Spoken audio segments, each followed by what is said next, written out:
Hi there, everybody. This is Pastor Alana coming to you from the digital mission of the Episcopal Church of New Hampshire. Tonight, we're gathering with the Earth Care Commission and members of the wider Church of New Hampshire to have a conversation about honoring Earth. And tonight's topic specifically is addressing sustainability practices. As we get started, we have some just common practices here in the Church of New Hampshire. And one of them is to make a land acknowledgement of the land that we occupy here in New Hampshire. And as a community, really work towards repairing relationship with the Indigenous community in New England. So tonight we remember that we live on the Indakina, which is the traditional ancestral homeland of the Abenaki, Pennacook, and Wabanaki peoples, past and present. We acknowledge and honor with gratitude the waterways and the people who have stewarded the Indakina throughout the generations. Some of these peoples are currently lacking federal recognition, and this land continues to be unceded. So as we begin our time together today, it is also our custom to enter in prayer. So I just invite you to a moment of prayer as we gather. God be with you. And also with you. Let us pray. Creator God, we ask your blessing upon our gathering and time together as we draw closer to you through your creation. We're ever grateful for the incarnation of your Son, our Savior, Jesus, who teaches us to walk the way of love, to tread lightly on the earth, and to do everything we can to be noble stewards of what we have been given. Tonight, we also remember all of those in communities suffering from violence of any kind, and especially the school shooting that occurred today in Texas. Let us together draw strength from our time together to do the work of sustainability, both with the earth and in our spiritual practices, as we rejoice in the new life you've given to us. We ask this through Jesus Christ, your Son, our Savior. Amen. All right, we have a couple more people coming in, and our first portion tonight, as I indicated earlier, is to have a few minutes, about probably 10 or 15 minutes, to talk about sustainability practices at home. And the thing about the church is that we are full of people who just have amazing experiences and who are just so knowledgeable, both within the eco-spirituality sphere, but getting really down to brass tacks, and how to make our life in our homes and our communities ones of renewing and being aware of the resources that we use and share together. So for this first portion of our program tonight, we are going to hear from two of our panelists, Dick Ferner and also Deb Baker. So why don't we have you both introduce yourselves first, and then tell us a little bit about your backgrounds, and then we'll jump into sustainability practices at home. Dick, would you like to go first? You're unmuted, so I'll pick on you. Okay, I can. Again, my name's Dick Ferrin. I've been a teacher, high school physics teacher for several years, and we used to measure things and see how it would work.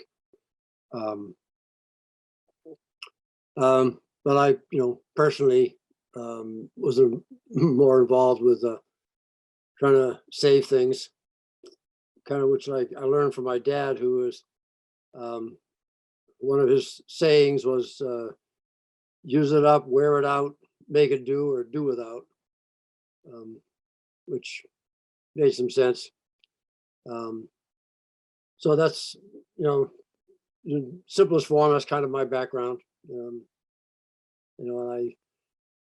I use, reuse things and sometimes find other uses for them. So that's kind of where I am.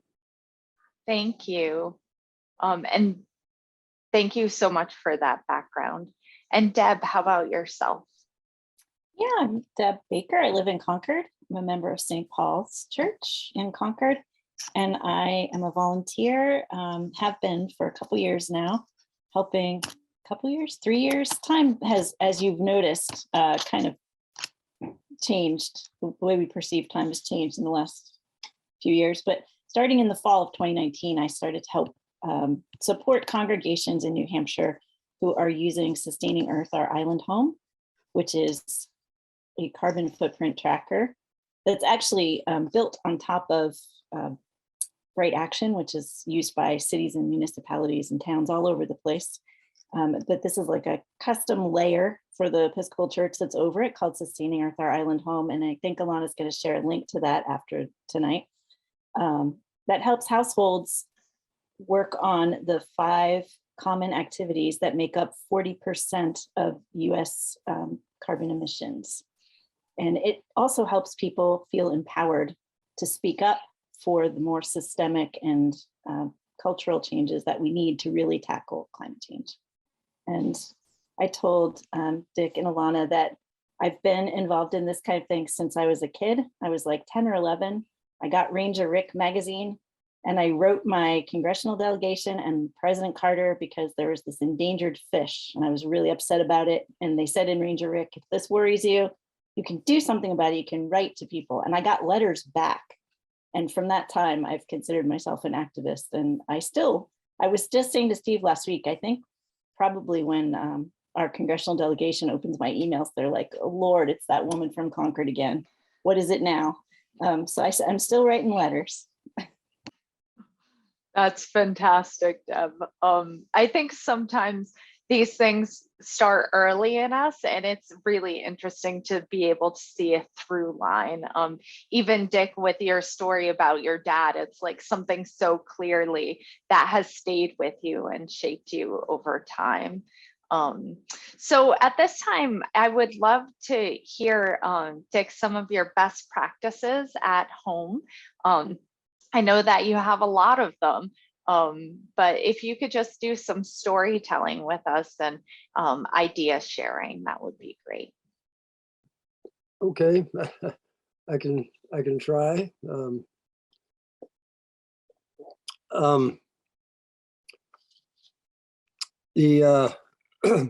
I tend, one is I guess with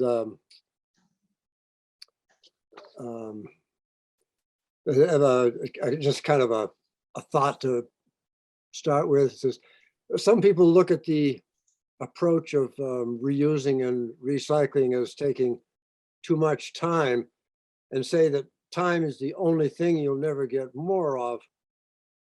But if you take the positive route to reduce waste, you can get satisfaction and happiness, and that effect might actually help you to live longer. So maybe this is the case where time is something you can get more of. So just a thought. Yep. I have some bits and pieces here that I'll do. One is saving and reusing containers, plastic jars. Peanut butter is a good example. They're a good size. They're great for sorting things. When they were glass jars, I saved them and I put them down in my workshop. I screwed the cover to the ceiling. And then I put the jar into the cover so I could see what my supplies were. They were just over my head in the ceiling. And that was a convenient way to do it. The other containers, like from yogurt cups and so forth, I will save because they're actually rather convenient serving sized. So for example, a little typical yogurt container, like a size of about roughly a cup or so. I have a dozen of those, and they're great. You buy a bunch of grapes, take off individual grapes, throw them into the cups, and they're each a serving size. And you just go in, just pick one up, and it's all set to go.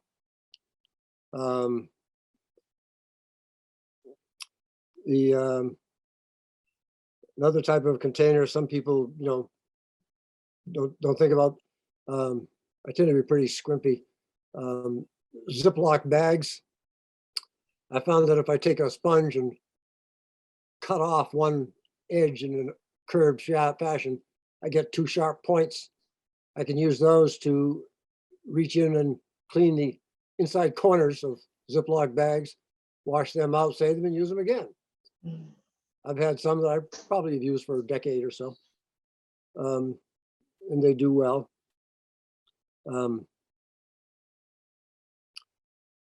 Excuse me. I also save some types of bags to use as garbage bags. Like sometimes you'll see a bag from potato chips. They're rather large. You can put one of those in your kitchen, use it as a garbage bag. Some of them are pretty good sized. Another one, you get cans of frozen orange juice, metal cap at each end, and then the can itself. Like you can't pop that into recycling, but I allow myself to go a step further, pull the two metal caps off, they'll recycle. Slice the can down and let it soak in the water. I do it for about, get about a dozen of them or so. Let them soak in the water. The plastic coating comes off. The cardboard inside is just paper, can be recycled. So that's one thing that I do.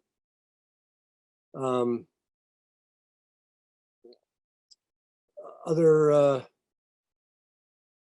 types of there's a you're recycling papers. What was I going to say?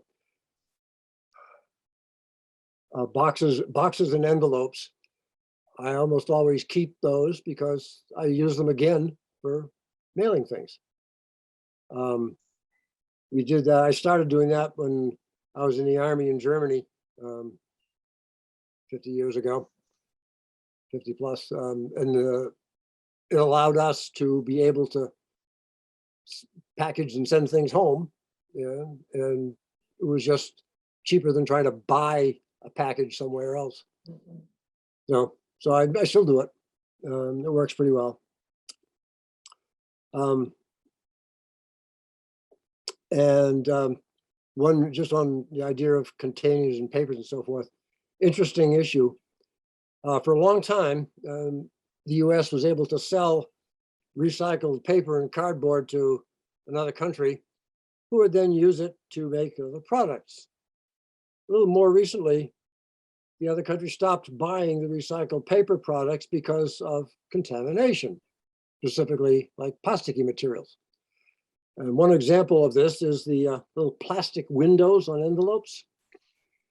So if you just toss the envelope in with the window in there, the plastic becomes part of the recycling material in cardboard, and it makes it, for some people, unusable. So the recycling is wasted. So I peel the windows off, and just use the paper. And that seems to make a difference.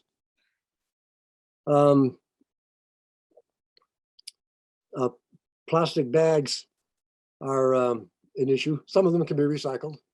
Fortunately, we have a store that does. But some don't. The small ones that aren't recyclable, I will typically save and then deliver them to a nearby park where they walk their dogs around. So they're puppy poopy pickups Yeah. that I can, I don't need to, I let somebody else use the bags at least one more time and then throw it away. So I figure that's an extension a little bit. And some larger plastic bags I keep. They're not recyclable. There's no recycle. If they're recycle label on them, I recycle them. But if they don't, and they're junk for whatever reason, I will use them to collect my garbage in. And then I've at least got one more use out of it, and then it goes. For things like food waste, I have a little canister that I put in, fruits, vegetables, nut shells, and so forth. Just collect them all into the bucket and then take them out into the yard where I have about a 3 or 4 foot diameter mesh cylinder, and I just throw the food waste in there. And then Mother Nature takes care of it very nicely. And it works out well. And when it gets to a point, it just turns to dirt, and I use the dirt for the gardens. Interesting. Somebody gave me a book on how to compost, but I found that it was too complicated for what I was doing, because they were looking for something that would be processed and like only a real short, fast time, maybe a couple of weeks, a couple of months. They'd do it completely and then turn it back into soil. But their needs were much larger than mine. Their supply of material was much larger than mine, and it wasn't worth the effort. So I just have a little small container, throw the food there, takes care of it. It's all turned into dirt, and it's usable very nicely. And I even will take some of that particular dirt and some of the things I rake up around the yard, mix them together, and it's another form of composting going on that I use. Another thing that I'll print things sometimes because I can read them better, and then I don't need it anymore. I save it. One side's clear. I'll use that side for printing something. So I'll use a piece of paper 2 or 3 times for printing something if I need it. And then another thing, this is some people would say it's pretty silly, but a dental floss, you usually get an instruction that says pull off about, I don't know, like 2 or 3 feet, and then use that, and then you just toss it away. I found that if I wrap one end of it around one finger and then wrap another foot or so on another finger, I can use it. And as it gets worn, I'll unwrap a little bit and take some more and end up using maybe a foot or so instead of 3 feet. But oh well, I'm cheap. Another thing, not quite like that, is like technology junk from computers and so forth. And many of this equipment, these items have batteries and other things that are both reusable and highly toxic. So they're not good to put into a dump or into the trash. Better to be reused whenever possible. And they can often be recycled at places like, well, one example is Best Buy. They'll take a lot of stuff and find a way to reuse it.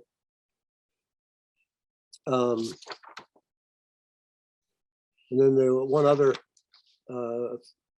thought I just found recently in Time magazine in the February edition, 14th and 21st. There's an article titled "Closing the Circle," and it's about Finland in an effort to save the planet by ending all waste. So, you know, Finland it's interesting. You don't think about that much, but there they are. It deserved like an 8-page article in Time magazine, which I thought was interesting. Some interesting features in there. Any other thoughts or questions about my babbling on here? Well, I think, oh, go ahead, Deb. Oh, I was just gonna say, will you share how often you put trash out and how much? Because I was really, really impressed by that. Yeah, I put the trash out about every 4 to 6 weeks. You know, a week or two's worth of trash is like the size of a shopping bag. You know, so I, you know, I'll save that, collect them into the bins that the city comes around to pick up. So, you know, about 6 weeks or so is how often I'll put out a full barrel of either waste or recycling. To, you know, I don't get that much junk, and if I do, I use it. So that's yeah. I'll jump in with a couple of comments. One is that before his wife had foot surgery, he and his wife would walk to church. And how far is it, Dick? Mile and a half. Yeah, so that saves the automobile. Yeah. And the other thing is, I went to Vietnam with the two of them, and I'm here to tell you that that man can use one piece of paper. I don't know how many times. He's amazing. Right, Thank Dick? you, Jane. Well, and I think that's, you know, from being in conversation with you, Dick, I think one of the things that I've discovered since our last time together in our meeting to prepare is just that sense of attentiveness. Like before you had talked about the concentrate juice containers and soaking them in water. Like for me, I was always like, oh, it's like mixed plastic. I can't recycle this, but I think it's in that attentiveness. And I love how you opened too about kind of the time in your life, you know, and then this can become a practice for you about how you care for your household, how you steward God's creation. And then Jane also just lending in that sense of like how you live as a family, you know, which is really inspiring to me. And I know that in my own community for a long time, we weren't composting because it seems so complex. Like I have to get worms, like like, or a special container. Like this is just too much of a threshold. And, you know, but I think having that sense of it's possible. Things have gone back to the earth for a long time. And as long as you're responsible about what you put and where you put it, if you have the ability to have a piece of your property or where you live, even in you know, a housing project, saying like, okay, out by the dumpster, we're going to create this and we're going to commit just to put, you know, vegetables in there and not other types of things to have it. I think what I really appreciate about you, Dick, is that it's just something you do. It's so New England to me. It's like, let's not make this complicated. Let's just be faithful and do it, you know? So thank you. After a while, these sustainability practices become as natural as breathing. Absolutely. So I had mentioned to Dick when we talked before the program tonight that what he said about his dad made me think of my grandmother, because a lot of the things that people recommend as sustainable practices was just the way they lived. So I mentioned that to a group at the church in North Woodstock a couple months ago, and everyone was like, oh, so I don't have to learn new things. I just have to kind of get back to doing what we used to do before we were convinced that all of these conveniences were better. So, and the example I gave, and this made everyone laugh, but then they were like, yep, is that, I mean, yes, I was working from home, but during the pandemic, I figured out that I could wash my hair once a week. And actually it's just as clean, and not a single person has ever noticed that I'm now washing it once a week. I use a bar of shampoo that is made in New Hampshire by Badger and Gilsum, and it lasts me months. And so there's plastic gone, but also, like, I have a lot of hair. It takes a long time to dry. I can sleep longer in the morning. So to your point about time, like, a lot of this, once you start thinking about it, is just very logical. And I remembered that when I was a little girl and I would visit my grandmother on Saturday night, she washed her hair, and it was very long. So it was like a big deal because she had to leave it to dry and everything.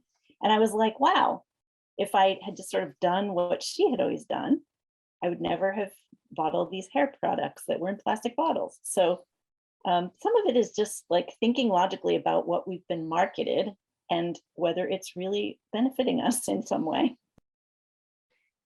Absolutely. And I mean, even in our conversation, Dick, when you were talking about the yogurt containers with the grapes, I was like, oh my gosh, there's so many things that are marketed like, oh, buy this container set to have your food portion for the week, but it's already accessible.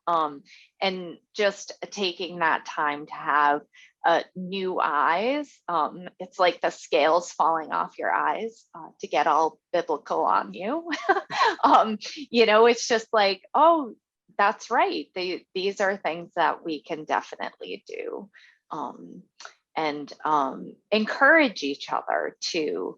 And I think that sense of community is really important. That sense of community, if you share a household with people, but then the wider community too, the communities that you live in for work and your church community and that kind of thing. So I have a question for everyone. When I go to Hannaford, and I won't shop anywhere else because they welcome LGBTQ people right with a sticker on the door. I see people coming out with a shopping cart full of plastic bags. I want to approach them and say, if you'll not use so many bags, I'll buy you tote bags at Hannaford if you'll use them. But I've never been bold enough to do that, but I hate it. yeah, I know. And it's hard as well because it's habit forming. Like, I remember at the beginning of the pandemic, at a certain point, your own bags weren't allowed. Yeah. And then getting kind of back into, okay, now I can bring them, can be tricky. But Jane, I feel for you, because when I forget and I'm the person you see with all of the bags, I'm like, oh no, I'm not doing right by the earth. I think one of the things too is kind of taking the opening when it comes. The comment So about, go ahead. about shopping bags. There was a time when they said, if you use the bags, wash them before you bring them back. So we did, we have, I have a couple of dozen cloth bags that we've picked up from all sorts of places, including Peru and you name it. And they work just fine. I just put all my items back into my cart after they ran them through the scanner. I took them out of the cart. They scanned them. I put them back in the cart, and then I took them out to my car in the cart, put them in my bags that were in the car. Yeah. Yeah, I've had to I leave my cart in the store and go back out and get my bags, then go back in. Yeah. Yeah. But it becomes a habit. Yeah, and so it's frustrating. I was like, I can't put these items in a plastic bag. It's just not. No, Yeah. There's some states, I guess Maine, that in 2001 banned single-use plastic bags. Mhm. So some, that is something to, wonder if we should promote of the, not using them. So the entire state, you can't use single-use plastic bags. Stores won't give them to you. Absolutely. And I know that a lot of cities have done that as well. I shared previously that actually one of the churches that I served, the crafters would take the plastic bags and they would make purses out of them. They would like shred the plastic and tie it into rope basically, and then weave different craft items to sell at the craft fair. So in addition to being able to reuse them or bring them back to a store for them to be recycled, you can also make things from them. But Carolyn, to your point, I think having a sense of, well, maybe that's a piece of advocacy we can get on board with in terms of petitioning not to have plastic bags used at all. something like 10 or maybe 15 years ago, our family in Ontario, when we'd visit them, they had a big sign on the door of the supermarket and it said Canada's first grocery store to ban plastic bags or something like that. And my sister-in-law bought for me, I have 3 big green bins, plastic bins. And that's what I often use. Mm-hmm. Yeah. So I don't need any bags at all if I use those. Yeah. It Excellent. can be done. All right. So given our time tonight, I just wanted to, invite us to kind of continue the conversation. But Deb, if you could talk a bit about eco-spirituality and spiritual sustainability and the carbon footprint tracker, that would be wonderful. Sure. Well, first I'll recommend that everybody go listen to the recording of the first session in this series, which was a great program, and it had a lot about eco-spirituality. So go visit the Facebook page of the Digital Mission. Is that where they would find that? Yes, and on the diocesan website. Excellent, because that was a great conversation. What I will say is that the most common question I get these days when I talk to churches or when I talk with any groups, and also in another group that I'm in, which is New Hampshire Healthcare Workers for Climate Action, my colleagues there get this question too, is how can you actually think any of this is making a difference, or how do you remain hopeful? What's sustaining you in this, because everything is so depressing, and also, does it really make any difference? And the answer is, first of all, everything makes a difference at this point. Scientists do agree that personal action as well as societal action is needed, in large part in America because we overconsume. I mean, we do. And we lead the world in consuming a lot of different things that we could cut back on. And if we did that on a large scale, lots of individuals all acting, that would add up and be impactful. But also the really important reason that people, and this is research that the designers of Sustaining Earth, Our Island Home knew about, but also it's becoming a great deal more popular thanks to Katharine Hayhoe, who's the lead scientist for the Nature Conservancy, climate scientist, and also an evangelical Christian. And she had a viral TED Talk about it, is that when people take personal action in their own lives to keep track of their sustainability, their carbon footprint, they become empowered. The scientific term is efficacy. Their efficacy increases. They feel like they can actually talk about this with their friends and family and their community, and then come up with community level suggestions like Alana made of, hey, we live in this neighborhood, why don't we compost together? Or, hey, why don't we go to City Hall and find out, like, do you have a pledge to join the Paris Agreement here? I know other towns in New Hampshire are doing this.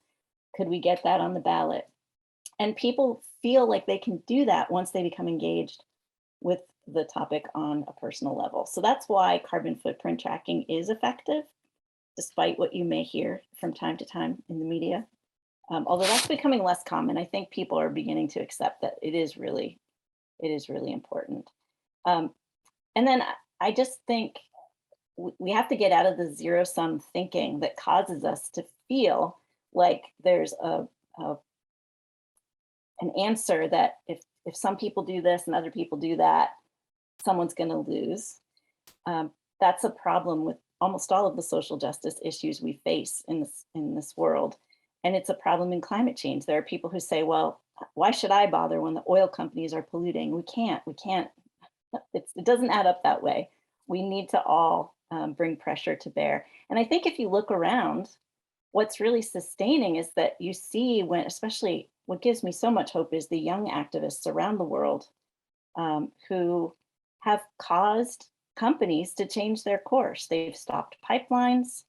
They've brought so much attention to packaging. And, you know, there were a lot of people that joked about, you know, plastic straws. The oil companies want you to think about that so that they can keep polluting. But in fact, young people caused a movement to get started to actually eliminate a large and ridiculous type of plastic that we didn't need. And how many places do you go now where you can't even get a plastic straw? That kind of change just illustrates consumer power.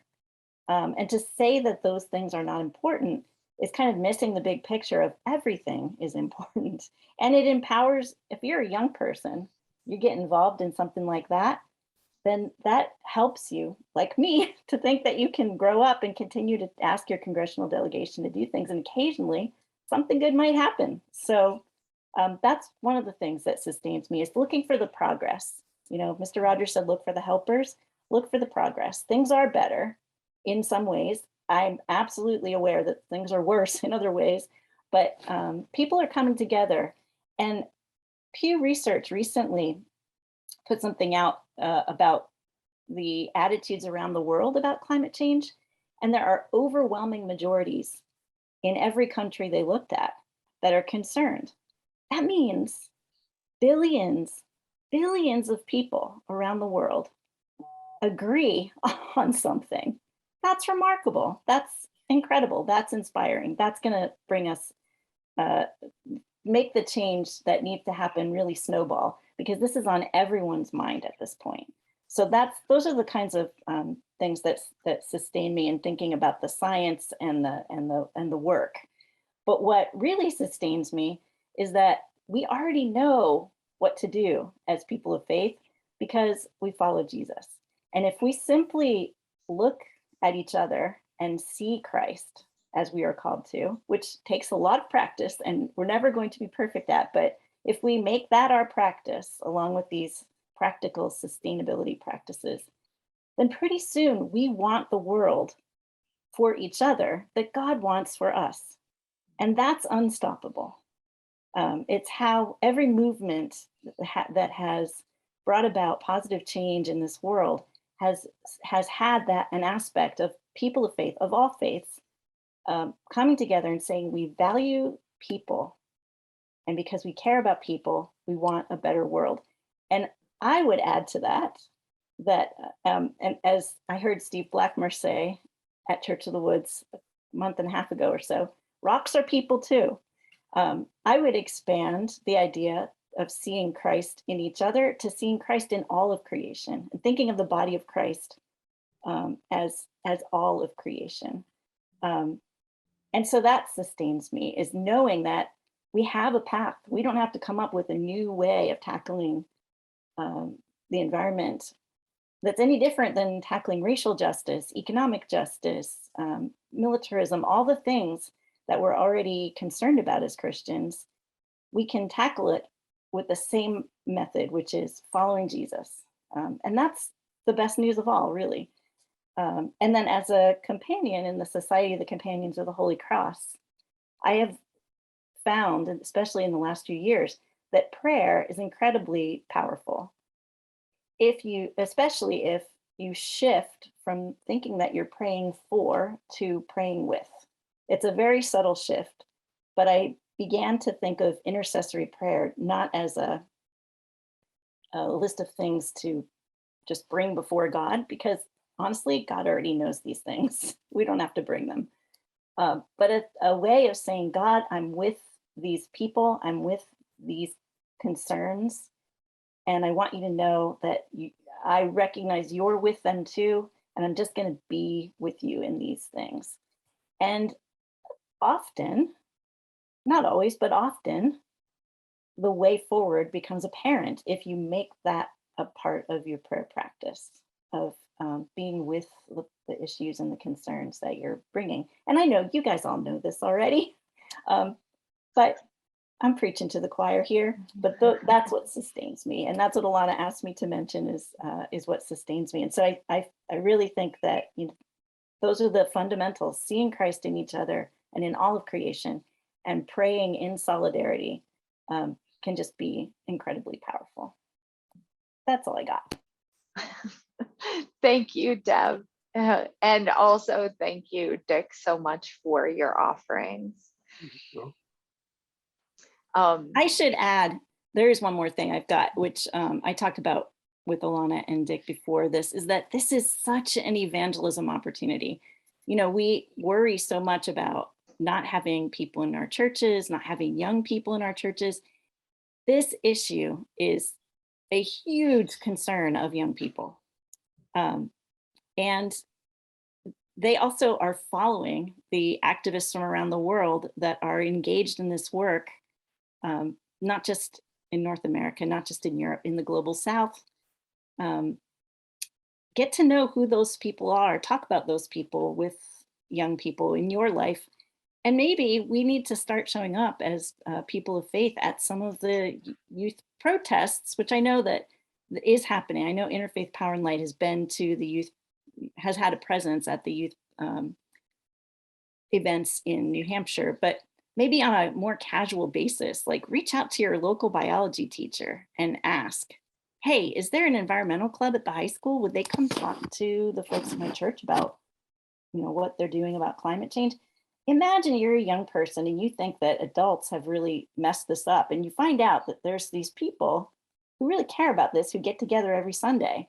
They might not start coming to church right now, but 10 years from now, they may think back on, wow, I remember that I went to an Episcopal church because these people wanted to know about climate change. So I just feel like this is a real opportunity to let people know that church is not just about abortion rights and the things they hear about in the news, because that's what they hear. That's what I was working at a community college. I'm now at the hospital, but I worked with a class last fall, and those students really truly had a very narrow view of what people of faith were, and they thought I was like a unicorn. And I was like, no, I know lots of other people like me. Come and check it out. But they need to hear that. I really think they do. Yeah.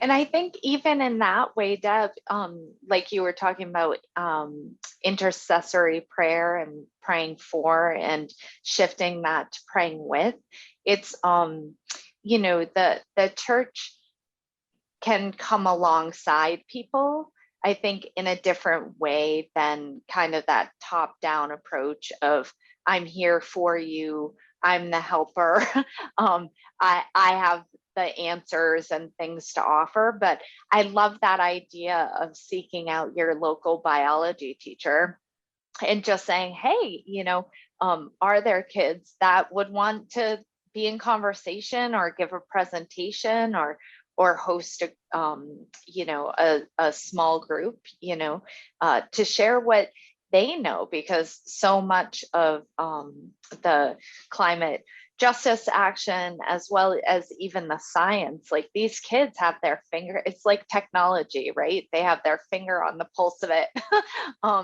you know, and really can offer that wisdom two Or a people in physics the church. teacher. Sorry, Dick. Or a physics teacher. I should have added. That's right. Physics and earth science and geology.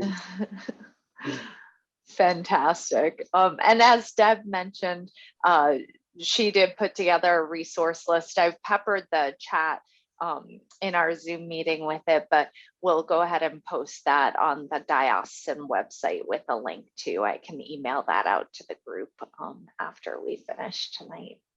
So I am going to just pause our recording here, and then maybe we can have some group conversation in the room too. Thank you all so much for your time. Thank you for the time together in sharing your stories, your practices, and your wisdom. And most of all, really that sense of hope, the sense of hope that is ours in our life of faith, and believing that our God is one that is of the earth, an incarnate God, calling us to really live this sense of relationship and honoring the earth and ordering our lives and our days in a way that sustains the earth and our relationship with all of creation and humanity. So thank you all. Take care. We will look forward to seeing you on Sunday, June 12th at 2 p.m. at Church of the Woods for our third and final session in this series, An Experience of Earth at Church of the Woods in Canterbury, New Hampshire. You can find a link to registration in the show notes and also in the resources on the NH Episcopal website. Take care and God bless.